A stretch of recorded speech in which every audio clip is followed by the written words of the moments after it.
இந்த கல்வெட்டு என்ன சொல்ல வருது அப்படின்னா, இந்த கோவிலுக்கு வந்து அதாவது பொதுவா கல்வெட்டு பாத்தீங்கன்னா ஒரு கொடைதானம் கொடுத்திருப்பாங்க, இல்ல ஒரு விளக்கரிப்பதற்காக உள்ள விஷயங்களை வந்து குறிப்பிட்டிருப்பாங்க. அந்த மாதிரி இங்க என்ன கொடுத்திருக்காங்கன்னா, ஒரு நந்தா விளக்கு, அந்த விளக்கு எரிப்பதற்கான அந்த ஒரு விஷயத்தை தான், அந்த சாராம்சம் தான் இந்த கல்வெட்டுல குறிப்பிட்டிருக்காங்க. காலம் பாத்தீங்கன்னா, இந்த கோவிலோட காலம் பாத்தீங்கன்னா 7ஆம் நூற்றாண்டு அப்படின்னு சொல்லப்படுது. இந்த காலம் அதாவது 7ஆம் நூற்றாண்டு அந்த 8ஆம் நூற்றாண்டுக்குள்ள இடைப்பட்ட காலத்துல வந்து இந்த கோவில் வந்து கட்டப்பட்டிருக்கதா சொல்லப்படுது.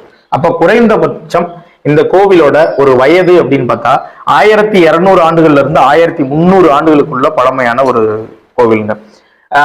நீங்க வந்து நிறைய கோவில்களுக்கு போவீங்க, அதாவது ஒரு 700 ஆண்டுகள் 600 ஆண்டுகள் பழமையான இந்த ஜோசியர்கள் பேச்சை கேட்டுலாம் நிறைய தலங்களுக்கு எல்லாம் போவாங்க. ஆனா இந்த மாதிரியான ஒரு தலங்களுக்கு வந்து யாரும் வர்றதே கிடையாது. நாங்களே பாத்தீங்கன்னா கிட்டத்தட்ட ஒரு 2 மணி நேரம் 3 மணி நேரத்துக்கு மேல இங்கதான் இருந்தோம். பெரிய அளவுல யாரும் வர்றதில்லை. அதனால இந்த கோவிலுக்கு நிறைய பேர் வரணும். இப்படி ஒரு சிறப்பம்சம் மிக்க கோவிலை வந்து வெளி உலகத்தை காட்டணும்னா அது உங்களால மட்டும் தாங்க முடியும்.